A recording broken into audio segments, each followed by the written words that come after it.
Launch करने के लिए वहां पर साल 2028 तक आर्टेमिस बेस बनाना। वैज्ञानिकों ने चांद पर आर्टेमिस बेस बनाने के लिए चांद पर एक बहुत बड़े गड्ढे स्केलेटन क्रेटर को चुना है, जो कि 12 मील चौड़ा और 2 मील गहरा है। सोचकर देखिए कि मानव निर्मित एक बहुत बड़ा लूनर बेस इस गड्ढे के अंदर काले अंधेरे में होगा। लेकिन आखिर चांद पर लूनर बेस बनाने की क्या जरूरत पड़ेगी और इसका आगे आने वाले स्पेस मिशंस के लिए क्या इस्तेमाल होगा? चांद पर गोल्ड, प्लेटिनम और अन्य रेयर अर्थ मेटल्स का खजाना है। लेकिन किसी भी बाहरी कॉस्मिक बॉडी पर जो सबसे बड़ा खजाना होता है वो है पानी। अगर पानी को हाइड्रोजन और ऑक्सीजन में स्प्लिट करके सेपरेट किया जाए और हाइड्रोजन और ऑक्सीजन को लिक्विड में कन्वर्ट किया जाए तो ये बन जाता है एक रॉकेट फ्यूल, जो कि स्पेस मिशंस के लिए बहुत ही कारगर साबित होगा। पृथ्वी से लॉन्च किए गए किसी भी स्पेस क्राफ्ट को चांद पर जाकर फिर से रिफिल किया जा सकेगा। वैज्ञानिक मानते हैं कि स्केलेटन क्रेटर की गहराई में पानी बर्फ के रूप में दफन है। अगर वहां पर पानी का बहुत बड़ा भंडार मौजूद है तो वो फ्यूल का बहुत बड़ा रिसोर्स बन सकता है। नासा का मानना है कि चांद पर 600 मिलियन से लेकर 1 बिलियन मैट्रिक टन तक लूनर आइस मौजूद है, जो कि भविष्य में किए जाने वाले मानव मिशनों के लिए बहुत बड़ा खजाना है। अगर हम इस पानी को अच्छी तरह से हार्वेस्ट कर पाए तो चांद मंगल ग्रह की यात्रा के लिए एक फ्यूल स्टेशन का काम कर सकता है। लेकिन ये सब इतना आसान नहीं रहने वाला।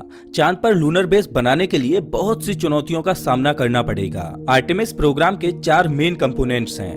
पहला है स्पेस लॉन्च सिस्टम रॉकेट यानी SLR, जो कि अभी तक का सबसे पावरफुल रॉकेट होगा, जो स्पेसक्राफ्ट को पृथ्वी से बाहर तक लॉन्च करेगा। दूसरा कंपोनेंट होगा ओराइन स्पेसक्राफ्ट, जो कि एस्ट्रोनॉट्स को चांद तक ले जाएगा। तीसरा कंपोनेंट होगा लूनर गेटवे।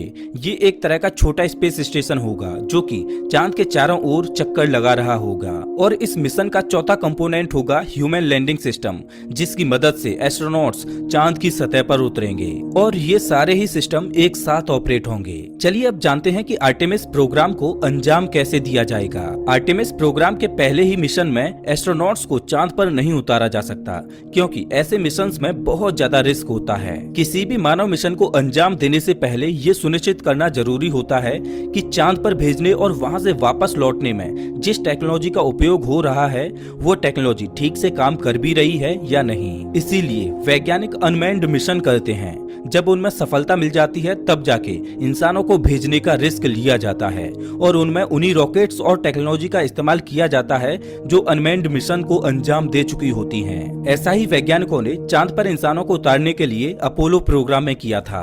अपोलो 4, 5 और 6 इन 3 अनमैन्ड मिशन को सबसे पहले अंजाम दिया गया था। उसके बाद अपोलो 7, 8, 9 और 10 मिशन को अंजाम दिया गया, जिसमें एस्ट्रोनॉट्स तो थे लेकिन उनमें चांद पर उतरने के लिए लैंडर मौजूद नहीं था। मतलब इन मिशंस में एस्ट्रोनॉट्स को चांद पर उतरने के लिए नहीं भेजा था, बल्कि उन्हें केवल सभी सिस्टम्स को टेस्ट करने के लिए भेजा गया था। अपोलो 7, 8, 9 और 10 मिशंस में एस्ट्रोनॉट्स चांद पर गए तो थे, लेकिन वो चांद के ऑर्बिट में घूमकर फिर से वापस आ गए। जब वैज्ञानिकों ने ये सुनिश्चित कर लिया कि अब वो इंसानों को चांद पर उतारने में सक्षम हैं, तब जाके अपोलो 11 को लॉन्च किया गया और इंसानों को चांद की धरती पर पहली बार उतारा गया। ठीक उसी तरह से आर्टेमिस प्रोग्राम को भी अंजाम दिया जाएगा। आर्टेमिस प्रोग्राम के पहले फेज में 3 मिशंस किए जाएंगे, जिसमें आर्टेमिस 1 एक टेस्ट फ्लाइट होगी, जिसमें SLS रॉकेट ओराइन स्पेसक्राफ्ट को लॉन्च करेगी, जिसमें कोई भी इंसान मौजूद नहीं होगा। इस मिशन का मकसद ये सुनिश्चित करना होगा कि एस्ट्रोनॉट्स को ले जाने के लिए जिस रॉकेट और स्पेसक्राफ्ट को इस्तेमाल किया जाएगा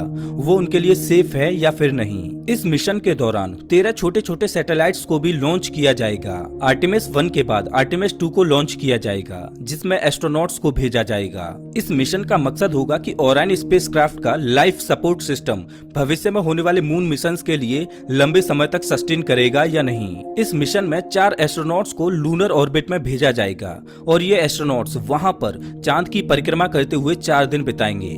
उसके बाद फिर से वे घर वापस लौट आएंगे और उसके बाद आर्टेमिस 3 को लॉन्च किया जाएगा, जिसमें पहली बार एक वुमेन चांद की धरती को छुएगी और 50 साल के एक लंबे इंतजार के बाद फिर से चांद पर इंसान पहुंचेंगे। आर्टेमिस 3 को 2024 में लॉन्च किया जाना है।